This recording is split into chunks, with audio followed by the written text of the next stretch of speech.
जय हिंद। देखिए, भारत को जब से यूएन सिक्योरिटी काउंसिल की अध्यक्षता मिली है, वो क्या क्या स्टेप आगे बढ़ा है और सेंट्रल एशिया में पीस को लेके क्या आगे इंप्रूवमेंट हुआ है, इसको हम समझते हैं। ये इंटरनेशनल रिलेशन में एक बहुत इंपॉर्टेंट रोल करेगा।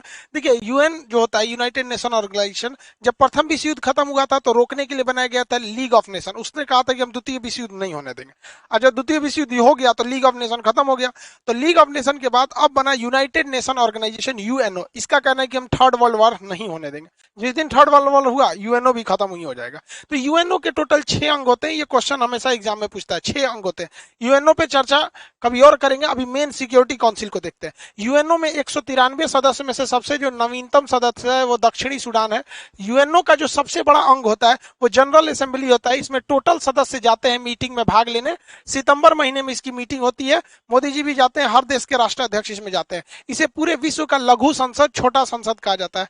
जबकि सबसे मेन जो सबसे बड़ा पावरफुल अंग होता है इसका, वो होता है सिक्योरिटी काउंसिल। इसे दुनिया का पुलिसमैन के नाम से भी जाना जाता है। तो यूएन की ये बिल्डिंग है, ये सारी मीटिंग्स वगैरह इसी हॉल में होती है। बाकी इसके जो ऑफिसर्स वगैरह, जो बाकी प्लानिंग फाइलें वगैरह रहती है, सब में बिल्डिंग में होती है। अब इसमें यूएन सिक्योरिटी काउंसिल को थोड़ा सा समझते हैं। यूएन सिक्योरिटी काउंसिल जो है, इस सिक्योरिटी काउंसिल में, इसे शॉर्टकट में यूएनएससी कहते हैं, यूएन सिक्योरिटी काउंसिल। इसमें टोटल 15 मेंबर होते हैं। 10 जो होते हैं टेम्पररी होते हैं, अस्थायी, और 5 जो होते हैं अस्थायी होते हैं, यानी परमानेंट होते हैं। जो 10 टेम्पररी होते हैं उनका कार्यकाल जो होता है वो केवल 2 साल का होता है। 10 साल पहले भारत भी था, अभी भारत भी इसका सदस्य है 2 साल के लिए, 2021-2022। उसके बाद फिर किसी और को मिल जाएगा। जो परमानेंट सदस्य होते हैं उनकी सदस्यता खत्म ही नहीं होती। जब तक यूएनओ रहेगा तब तक वो रहेंगे। इसमें 5 देश आते हैं, अमेरिका, ब्रिटेन, फ्रांस, रूस और चाइना। भारत इसमें नहीं आता है। हालांकि यह सदस्यता भारत को दी जा रही थी, किंतु भारत से उस समय आजादी के बाद बहुत ही ज्यादा पैसे की डिमांड थी, क्योंकि यूएन का खर्च उठाना पड़ता है। तो भारत को यूएन का खर्च नहीं उठाने की क्षमता नहीं थी। उसने, नेहरू ने क्या किया, कहा चाइना को ऑफर कर दिया। ये उनकी सबसे बड़ी भूल साबित हुई। तो हम लोग अस्थायी में, जो अस्थायी वालों को कोई खास पावर नहीं मिला होता है। अस्थायी सदस्य जो होते हैं, उन अस्थायी सदस्यों के पास एक विशेष पावर होता है। विशेष पावर को कहते हैं वीटो पावर। वो चाहेंगे तो किसी भी प्रस्ताव को रोक सकते हैं। पूरी दुनिया राजी हो, लेकिन किसी एक 5 में से कोई एक कह देगा नहीं, यानी बीटो, तो वो प्रस्ताव रद्द कर दिया जाता है। तो बीटो का पावर बहुत ज्यादा है। बीटो उन्हीं को मिलता है जो परमानेंट मेंबर होते हैं। अब हम लोग परमानेंट मेंबर नहीं है। अब हम लोग को क्या करना पड़ता है, जाके वहां पे अप्लाई करना पड़ेगा, हमें परमानेंट मेंबर चाहिए। तो यूएन के 193 में से लगभग 2/3 मेजोरिटी हाँ कहना चाहिए, और साथ ही साथ उसमें ये 5 का रेडी रहना जरूरी है। इसमें चाइना सबसे बड़ा अरंगा लगा देता है। अब ये बीटो पावर इतना पावरफुल होता है कि आप खुद सोचिए कि यूएनएससी जो है, यूएनएससी, ये सद्दाम हुसैन पर सैंक्शन लगा दिया, लद्दाख, गद्दाफी पर क्या लगाया था, सैंक्शन लगाया था, बहुत सारा कार्रवाई किया था। लेकिन 1971 में जब भारत पाकिस्तान का पूर्वी पाकिस्तान पर हमला करके उसे बांग्लादेश बनाया, तो यूएन में चाइना उठाने का मुद्दा किया था। इसको पाकिस्तान ने भी किया था, लेकिन रूस ने बीटो कर दिया कि नहीं, ये प्रस्ताव, इस पर चर्चा नहीं होगी, खत्म हो गया यहाँ पे। जब भारत ने 370 को हटाया, तो पाकिस्तान ने भी सोचा कि इसको पूरी अच्छे से उठाया जाए यूएन में। वीटो करने के बाद वो भी खत्म हो गया। तो दुनिया में सबसे ज्यादा अगर वीटो किसी ने किया है तो वो रसिया ने किया है, यूएसएसआर ने किया है। और सबसे कम अगर वीटो किया है तो चाइना ने किया है। चाइना और फ्रांस बहुत कम करते हैं। चाइना दूसरे के मैटर में नहीं पड़ता है। चाइना का काम है, हमको अपने मतलब से मतलब रहता है। अभी भारत का कहना है कि हमें भी इसमें यूनाइटेड नेशन में परमानेंट मेंबर चाहिए, ताकि हमें भी वीटो पावर मिल सके। तो ये जो नया नया जो बुढ़ऊ बने हैं, तो डोनाल्ड ट्रंप का कहना था कि भैया चलो हम भारत को परमानेंट सदस्य देते हैं ताकि उसे वीटो पावर मिल जाए। लेकिन ये जो बुढ़ऊ आए हैं, इनका कहना है कि भारत को हम परमानेंट सदस्य बना देंगे, लेकिन उसे वीटो पावर नहीं देंगे। मतलब समझ रहे हैं ये बुढ़ऊ का क्या कहना है, कि हम ब्याह करा देंगे लेकिन दुल्हन नहीं देंगे। तो सोचा ब्याह के लिए कौन फायदा है यहाँ पर, तो हम क्या करेंगे, अस्थायी सदस्यता। कभी कभी अमेरिका की हरकतें हमें यह सोचने के लिए मजबूर कर देती हैं कि रूस ही है हमारा परम मित्र। खैर, हमें यह भी प्रस्ताव नहीं ठुकराना चाहिए, क्योंकि अगर हमारे पास परमानेंट सदस्य हो जाएंगे, वीटो पावर नहीं मिलेगा, तो कम से कम परमानेंट सदस्य होने के नाते हर मीटिंग में हम हमेशा बैठेंगे। तो ऐसा थोड़ी है कि 2 साल के लिए बैठेंगे उसके बाद नहीं बैठेंगे, हमेशा बैठेंगे, प्रभाव रहेगा, फिर धीरे धीरे कर लेंगे। क्योंकि हमारे पास, देखिए, वीटो हम लोग ले लेंगे पहले, एक बार परमानेंट हो जाए, क्योंकि हमारे पास इसका अच्छा खासा एक्सपीरियंस है। अंग्रेजों से जब हम लोग आजादी मांग रहे थे 1919 में, तो जलियांवाला बाग हत्याकांड वगैरह हो गया, तो अंग्रेजों को लगा भारत वाला फिर पीट देगा सर, तो उन्होंने 1919 में आजादी नहीं दिया। उन्होंने कहा कि राज्यों का आधा शासन हम भारतीयों को दे रहे हैं, मतलब देश पूरी तरह अंग्रेजों के पास रहेगा, राज्यों का मेन चीज भी अंग्रेजों के पास रहेगा, और राज्य में कुछ एरिया में शासन करने का शक्ति भारत को दे देंगे, जिसे राज्यों का द्वैध शासन कहा गया। बाद में भारत ने 1935 में जो अधिनियम आया, भारतीयों का दबाव बना, कहा कि हम पूरा राज्य हमारे कंट्रोल में रहेगा और देश का भी आधा हिस्सा हम ही कंट्रोल करेंगे। तो धीरे धीरे 1935 में पूरा राज्य भारत के कंट्रोल में आ गया। भारत शासन अधिनियम द्वारा राज्यों को राज्यों में पूरी तरह से स्वायत्तता यानी डोमिनेंस दे दिया गया और केंद्र में भी आधा शासन भारतीयों ने कर लिया। और उसके बाद जब 15 अगस्त 1947 आया तो पूरा भारत कब्जा हो गया यहाँ पर, तो हम लोग का वापस ले लिए, उन लोगों को भगा दिए। तो धीरे धीरे ये हो जाएगा। तो हमें ये भी प्रस्ताव नहीं ठुकराना चाहिए यूएन का। अभी क्या है कि हम लोग उसके यूएनएससी के अध्यक्ष बने हुए हैं। अब ध्यान से समझिए, यूएनएससी जो होता है ये 15 सदस्य होते हैं। तो इसमें 15 सदस्य में से अल्फाबेट के हिसाब से, अल्फाबेटिक यानी वर्णमाला के हिसाब से क्या बनाया जाता है, अध्यक्ष बनाया जाता है यूएन सिक्योरिटी काउंसिल का। ये 15 रहते हैं, लेकिन इस मीटिंग का हेड कौन रहेगा, 1 महीना के लिए बनाया जाता है। उस हेड का इतना पावर रहता है ना कि वो मुद्दों को डिसाइड करता है कि ये मुद्दा उठने देंगे कि नहीं उठने देंगे। अब भाई मुद्दे नहीं उठेगा तो आप वीटो क्या कीजिएगा, तो मुद्दा उठेगा कि नहीं उठेगा ये डिसाइड करता है यूएन सिक्योरिटी काउंसिल का अध्यक्ष। तो इस बार अगस्त महीने की अध्यक्षता भारत को मिली है। अब ये केवल 1 महीने के लिए होती है।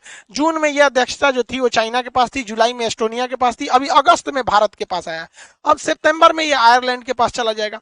अब इस अध्यक्षता का कितना बड़ा फायदा होता है ऐसे ही समझिए। जब 2019 में भारत ने 370 को हटाया था तो पाकिस्तान यूएन में चला गया सिक्योरिटी काउंसिल में। अब चूंकि डिक्सन आयोग और सिक्योरिटी काउंसिल के पास ये मामला अधीन है, अब उस पर कुछ विचार होता, हो सकता है यूएन ऑर्डर कर देता कि आप 370 नहीं हटा सकते, या कुछ भी हो सकता था। Always ready for worse condition.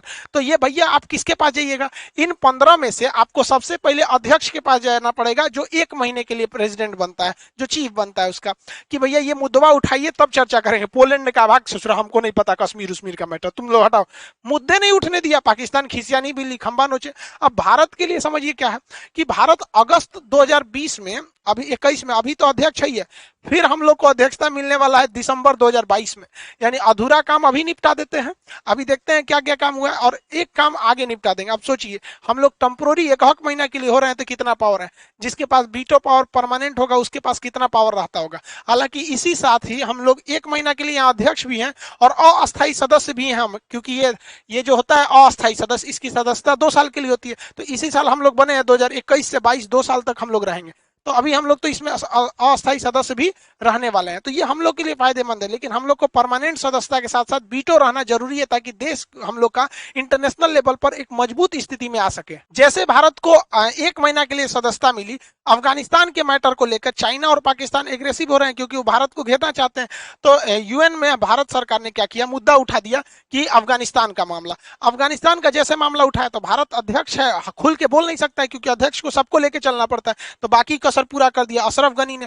तो भारत ने एक प्रस्ताव पारित करा लिया और सारे देशों से ये राजी करा लिया वहां पर यूएन सिक्योरिटी काउंसिल में कि अगर तालिबान कब्जा भी कर लेता है अफगानिस्तान में तो उसे कोई देश मान्यता नहीं देगा। तो जो तालिबान सोच रहा है पॉलिटिकल मान्यता के लिए, अब वो उसको नहीं मिल पाएगा क्योंकि इस पर पूरी तरह से प्रेस रिलीज करके ऑफिशियली साइन भी कर दिया गया है इस पर। अब इधर इस बीच मीटिंग हो ही रही थी ताकि अफगानिस्तान ने भी मुद्दा उठा दिया कि तालिबान में अगर शांति चाहिए, अफगानिस्तान में अगर शांति चाहिए तो तालिबान को काउंटर करने के लिए पाकिस्तान पर बैन लगाना पड़ेगा। तो इन लोगों ने पाकिस्तान पर ट्रेड सैंक्शन थोपने चालू कर दिया है। अब पाकिस्तान के ऊपर दबाव है कि अगर आपको सेंट्रल एशिया में व्यापार करना है तो अफगानिस्तान आपको जमीन नहीं देगा, अपना प्रयोग करने नहीं देगा, क्योंकि आप तालिबान के लिए जा रहे हैं। तो पाकिस्तान जो है एक और भारत से तो सैंक्शन लगा ही दिया, उधर से अफगानिस्तान लगा दिया, ईरान पे जाएंगे तो अमेरिका इनको ठोक देगा, बेचारा घिर गया है यहाँ पे। अब इसके लिए केवल इसका अब्बा बचा हुआ है चाइना। यहाँ पर तालिबान वालों के लिए कोई विकास मायने नहीं रखता है, कोई इनके लिए संविधान मायने नहीं रखता है, ये जिंदा रहने कोई विकास समझते हैं। इन्हें क्या लगता है एक बंदूक है, राइफल है, किसी को मार देंगे हम सबको हरा देंगे। अरे यार नंगा से पूरी दुनिया डरती है। रीजन क्या है, ना तुमको कोई पेटेंट कराना है, ना तुम्हें स्कूल बनाना है, ना तुम्हारा कोई अंतरिक्ष प्रोग्राम चल रहा है, ना तुम्हें कोरोना की वैक्सीन बनानी है, कुछ करना नहीं है। बस एक जगह मट्टी का घर रहेगा, पत्थर रखोगे, बंदूक लेके भाजोगे, हाँ हमारा डेवलप है, हमने अमेरिका को हरा दिया, हमने इसको हरा दिया। रे बैल कहीं का, कोई लड़ेगा काहे लिए तुमसे, कोई मतलब है तुमको लड़ने का, कोई मतलब नहीं है। वहां दूसरे धर्म के लोगों को जीने मत दो।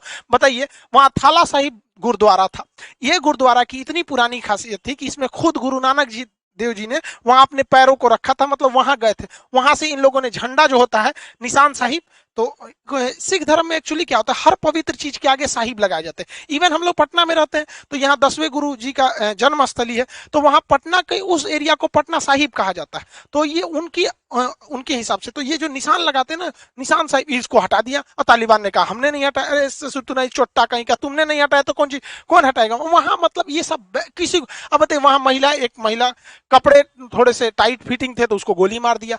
दुकान पे महिलाएं काम नहीं कर सकती हैं और ये लोग ससुरदीन बाद गोलियां चलाएंगे लोग। अफगानिस्तान की स्थिति को ये बर्बाद कर देंगे।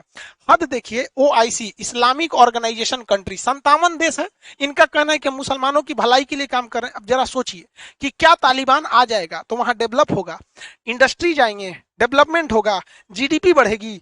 कुछ नहीं होगा। ये लोग उल्टा सीधा नियम लगाएंगे, लेकिन ये लोग चुप हैं। इन लोगों को कब बोलना रहता है? केवल फिलिस्तीन के मैटर पे, और कोई तो इनको दिखता भी नहीं है यहाँ पर मैटर। यहाँ अब देखिए ये तालिबान वाले क्या करेंगे, सब हम लोग के ऊपर अटैक करेंगे। सर इंडिया के जितना पैसे इन्वेस्ट किया है उस पर अटैक करेंगे। हम लोग का क्या जाता है अफगानिस्तान में? अफगानिस्तान में हम लोगों ने सलमा डैम बनाया। अब ये सलमा डैम हरी नदी पर है, याद रखिएगा, ये करंट अफेयर में क्वेश्चन बन जाएगा, हरी नदी पर है। इस डैम को बनाने में 290 बिलियन डॉलर का खर्चा, मिलियन डॉलर का खर्चा आया था। 2016 में इसे बनाया गया। अब तालिबान इस डैम पर हमला करना चाहता है। उस घोंचू को यह नहीं पता है कि इस डैम पर अगर हमला करेगा, इस डैम टूटेगा तो क्या हाल होगा। इस डैम से कितना फायदा आप सोचिए। इस डैम से 640 क्यूबिक मीटर पानी मिलता है पीने के लिए। वहां पर अफगानिस्तान में पानी, भूखमरी, ये सब की बहुत बड़ी समस्या, पथरीला जगह।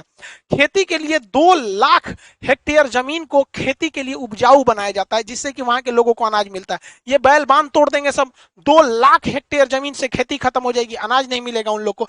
बिजली मिलती है 48 मेगावाट का, अफगानिस्तान के लोगों की बिजली चली जाएगी। बाढ़ का जो संकट आएगा, अलग संकट आएगा। लेकिन इनको क्या समझ में आता है? इनको तो धुन सवार है, हम ही जीतेंगे। अरे यार, हालांकि अमेरिका इन पर टाइम टू टाइम बॉम्बिंग करते रहता है अपना B-52 बॉम्बर के द्वारा। ये एक्चुअली ये बहुत बड़ा बॉम्बर होता है, इसमें बमों की कोई कमी नहीं होती है। और अफगानिस्तान वालों के पास जो है वो एयरफोर्स है नहीं, रडार है नहीं, खाली ऐसे धुकुर धुकुर जमीन पे वो मारते हैं सब। रीजन क्या है कि अफगानिस्तान पूरी तरह से पहाड़ है। अब पहाड़ पे आपको आइडिया नहीं है कौन गली किधर जाएगा, कौन नाला किधर आएगा। वो पहाड़ में जहां तहां खोद के ऐसा मार देंगे। उन सबको क्या चाहिए? अफगानिस्तान के तालिबान वालों को 3 टाइम खाना चाहिए बस। उसके जब उनका सपना कौन सा है? बहुत बड़ा तो है नहीं, को आएगा उनसे लड़ जाओ। यहाँ पर ये आज भी 12वीं सदी की तरह जी रहे हैं सब वहां पर। अब यहाँ पे अमेरिका जो है वो अपना विमान वाहक पोत रोनाल्ड रीगन भी तैनात कर दिया है अरब सागर में। वहां से ये उड़ान भरते हैं और पाकिस्तान के ऊपर ऊपर जाके अफगानिस्तान पर बॉम्बिंग करके चले आते हैं। हालांकि ये हमले का होना जरूरी है, क्योंकि जब ये शुरुआती स्ट्राइक अमेरिका कर देता है तो उसके बाद अफगानिस्तान की एयरफोर्स जो बम्बार्डियर जहाज लेके आती है और तालिबान वालों को धो देती है। हालांकि अफगानिस्तान की फोर्स जो है वो इनको काउंटर करने के लिए सही है, लेकिन एयरफोर्स का अटैक होना जरूरी है। अब अमेरिका जो है ये ससुरा कुछू कुछू बोलता है। देखिए ध्यान से, ये बुढ़ऊ को कुछ हो गया है, ये बुढ़ऊ सनक गया है। इस बुढ़ऊ का कहना है कि 31 अगस्त के बाद हम बम्बार्डमेंट भी रोक देंगे। अब भैया बम्बार्डमेंट रोक देगा तो अफगानिस्तान सरकार फंस जाएगी। अफगानिस्तान सरकार ने कह दिया है कि एक लॉन्ग टाइम सिविल वॉर के लिए वहां के लोग रेडी रहे। सिविल वॉर में सीरिया का क्या हुआ, यमन, लीबिया, इराक क्या हुआ, सब चौपट हुए सब। अब अफगानिस्तान भी चौपट होगा। इन लोग को लगता है कि हम जीत जाएंगे, एक्चुअली ये जीता नहीं है। अमेरिका को लोग कहते हैं कि हार के चला गया। अरे यार एक बात बताओ, मुकेश अंबानी का 10 करोड़ रुपया कहीं गिर जाए तो या आप पॉकेट मार लीजिए तो कहेंगे हाँ हाँ मुकेश अंबानी गरीब हो जाए। उसके लिए क्या मायने रखता है? कुछ बहुत मायने। अफगानिस्तान को तो चौपट कर गया। अब यहाँ अफगानिस्तान की सेना का खुला कहना है कि भारत हमें एयरफोर्स से मदद करे, क्योंकि अमेरिका अगर बम्बार्डमेंट करके चला जाएगा तो भारत को बम्बार्डमेंट करना जरूरी है, क्योंकि तालिबान का स्पीड रोकना जरूरी है। हालांकि तालिबान पूरी तरह से कब्जा नहीं कर पाएगा, लेकिन पूरी तरह तालिबान को खत्म भी नहीं किया जा सकता। अब उस तालिबान वालों ने क्या किया, भारत ने MI-24 हेलीकॉप्टर दिया था, ये अटैक हेलीकॉप्टर है। अब अफगानिस्तान की एयरफोर्स इसको अपने बेस पर खड़ा की हुई थी और कहीं गई थी, इसी बीच तालिबान वाले आ गए सब और इस एयरबेस पे कब्जा कर लिया। इसमें एक अटैक हेलीकॉप्टर भी चला गया। हालांकि देखिएगा ये सर्विसिंग में था, इसका रोटर ब्लेड नहीं है। अब इन लोग का क्या मतलब है, क्या पता इस ससुराल में गमछा बांध के उड़ा दे सब, सब अलग कैटेगरी का वैज्ञानिक। हालांकि उड़ा नहीं पाएगा, गिरा देगा सब। तब चचा उड़ा दीजिएगा, कोई ठीक नहीं है इन का। लेकिन ये अफगानिस्तान के लिए बहुत सैड है कि आपके एयरबेस पर आके कब्जा करके हेलीकॉप्टर लेके चले जा रहा है। अब ये देंगे सब नहीं, इसको तो भड़का देंगे सब, लेकिन ये उनके लिए गलत है, अफगानिस्तान वालों के लिए। अब भारत सरकार इसमें क्या करेगी? भारत सरकार डायरेक्ट हमला करेगी नहीं, क्योंकि भारत सरकार को लगता है कि तालिबान से खुला दुश्मनी नहीं ले। अरे यार आप पहचानिए, तालिबान को अगर भारत अपना सर काट के दे देगा ना, तालिबान भारत का नहीं हो सकता है, क्योंकि जिनके ऊपर धर्म का नशा चढ़ जाता है उनको कुछ नहीं दिखता है।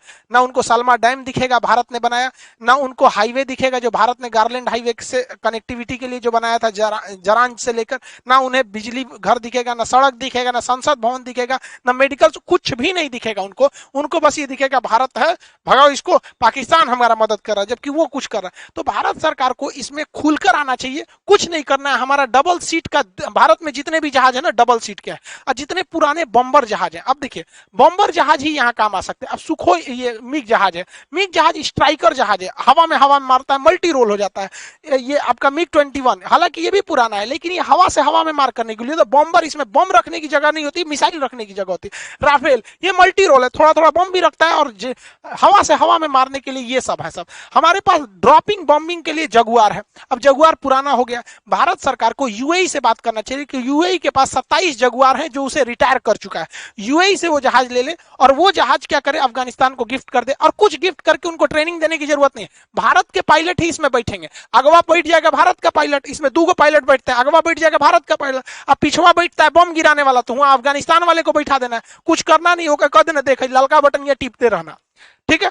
अब आगे भारत वाला चलाएगा, कहेगा टिप दे, हे चाचा चिप टिपिए, अफगानिस्तान वाला भाई टिपिए, दाएं दाएं गिराते रहो। यहाँ पे अफगानिस्तान से लड़ रहे तालिबान के पास एयरफोर्स नहीं है, वो कोई सा भी कोई जहाज उड़ा दीजिए वो नहीं मार के नहीं गिरा पाएंगे सब, वो अफगानिस्तान वाले मतलब तालिबान वाले। भारत की पूरी कोशिश है कि जब 2022 के लास्ट में भारत को यूएन की एससी की जो चीफ की जो कुर्सी मिलेगी, फिर अभी अगस्त में जो मिला है उसमें हम लोग बहुत काम नहीं कर पाएंगे, आधा अगस्त तो निकल गया वहां पर। तो भारत यूएनएससी में, यूएन सिक्योरिटी काउंसिल में चाहता है कि तालिबान के खिलाफ पीस कीपिंग फोर्स उतारते। पीस कीपिंग फोर्स जो होती है यूएन की, इनके पास इसमें पूरी देश की सेना होती है। अब पीस कीपिंग में भारत की भी सेना जाएगी, ससुरा पाकिस्तानियों की फौज जाएगी, चाइना वाले की भी फौज जाएगी, तब तालिबान क्या कहेगा?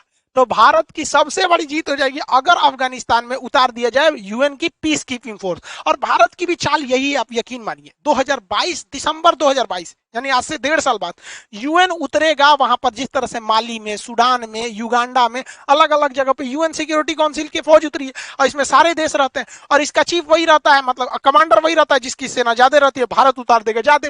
अब पाकिस्तान वाले, रे पाकिस्तानी चल चल मार उधर, पाकिस्तान बलूचिस्तान रेजिमेंट मार उधर, अब उन्हीं सबको आगे कर देगा भारत। चल चाइना वाला पहले तुम आगे चल, पाकिस्तान वाला तुम चल, मारेगा तो तालिबान तुम्हारे पे भड़केगा, नहीं मारेगा तो तालिबान साला किसी को नहीं पहचानता है।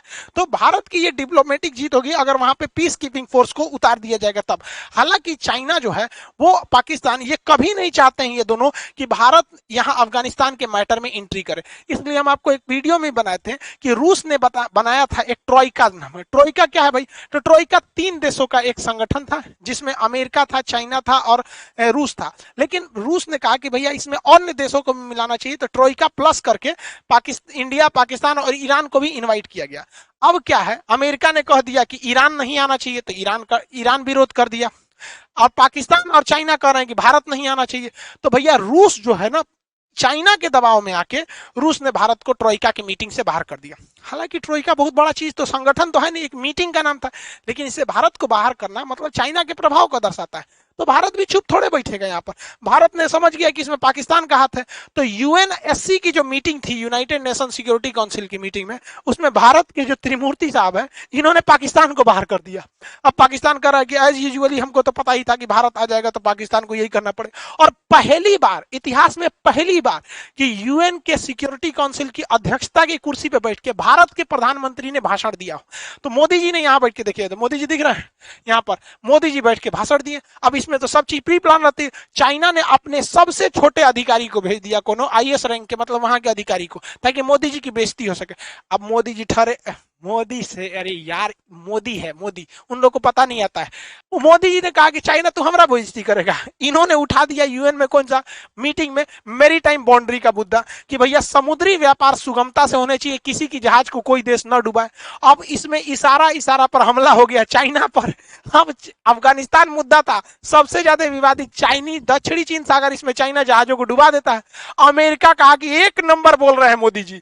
मोदी जी ने सही कहा, जो बाइडन पकड़ लिया चाइना को, कहा कि हाँ दक्षिणी चीन सागर में कोई जहाज किसी को ना डुबाए, मेरी टाइम सुरक्षा होनी चाहिए। तो ये बहुत बेहतरीन काम किया। तो आप सोच सकते हैं कि 1 महीना के लिए भारत को अध्यक्षता मिला और 2 साल के लिए भारत अस्थायी सदस्य बना है, तो इतना बड़ा तांडव कर सकता है। जो चाइना बहुत कूद रहा था यहाँ दक्षिणी चीन सागर को, इशारों इशारों में वहां पूरी दुनिया का ध्यान अगर आकर्षित कराया जा सकता है, तो वह दिन सोचिए कि जब हम भारत को अस्थायी सदस्यता मिल जाए और बीटो मिल जाता, तो हम अब तक यूएन में भारत क्या करता, पीस कीपिंग फोर्स उठा देता। और ये एक ऐसी गलती थी जो जवाहरलाल नेहरू की, जो हम कभी नहीं भूल सकते हैं। हालांकि उस समय देश की अर्थव्यवस्था भी बहुत खराब थी, जितना पैसे की रिक्वायरमेंट थी भारत अभी भी उतना पैसा नहीं देता है। भारत का उसमें योगदान 1.7% के आसपास है, बहुत कम योगदान है यूएन में, लेकिन बाकी अन्य जगहों से यूएन देता है। लेकिन नेहरू को भी सोचना चाहिए कि हम पैसों की भरपाई कर सकते थे, लेकिन ये पावर तो कभी नहीं आ सकता था हम लोगों के पास। तो भारत सरकार को भी ये सब चीजों को दबाव बनाना चाहिए। हालांकि पल पल जो ये बदलते रहता है, अभी बाइडन ट्रंप था तो कह रहा था कि भारत के पक्ष में रहेंगे, बुढ़ऊ को कुछ हो गया, वैक्सीनों रोक दिया था कुछ कुछ दिन पहले। और एक सूचना सुनिए क्लास से रिलेटेड, क्लास जो है वो 17 अगस्त से खुल जाएगा, क्योंकि बिहार गवर्नमेंट ने ऑर्डर दे दिया। वैक्सीन वगैरह लेके ही आएंगे कोरोना गाइडलाइन का पालन करते हुए। और बिहार दरोगा वगैरह की जो वैकेंसी है उसको ध्यान में रखते हुए उसके भी क्रैश कोर्स के बैच बहुत जल्दी विद इन 1 वीक लॉन्च कर दिए जाएंगे। बहुत से लड़कों का कहना है कि सर एप्लीकेशन पे एडमिशन नहीं हो रहा है। देखिए एप्लीकेशन पे जगह ही नहीं है, जिनका एडमिशन है उनका प्रॉपर क्लास ही नहीं हो पा रहा है। फिर भी बहुत से लड़के हैं जिनका एग्जाम पास है, तो उनका कहना है कि सर हमको कुछ रिकॉर्डेड ही क्लास प्रोवाइड कर दीजिए। तो कुछ ऐसे क्लास है जिसमें 50% क्लास रिकॉर्डेड है, 50% लाइव में रहेंगे, तो उसको खोल दिया गया। बहुत आप जाके उसमें एडमिशन ले सकते हैं, बहुत सिंपल है। डिस्क्रिप्शन में लिंक है खान सर ऑफिशियल एप्लीकेशन का, वहां जाएंगे और जितना जल्दी होना होगा कर लेंगे, क्योंकि फिर बहुत जल्दी भर जाते हैं सीट, फिर हम कुछ नहीं कर पाते हैं, फिर आप लोग कहने लगते हैं कि जगह नहीं है ये वगैरह ऐसा। आई होप आप इसे समझे होंगे। जिनको जिनको एग्जाम जल्दी है, नजदीक है, वो उसमें जाके एडमिशन ले सकते हैं। जो जो भी बैच है अब हम उसको अलाउ कर देंगे। मिलेंगे नेक्स्ट क्लास में। जय हिंद।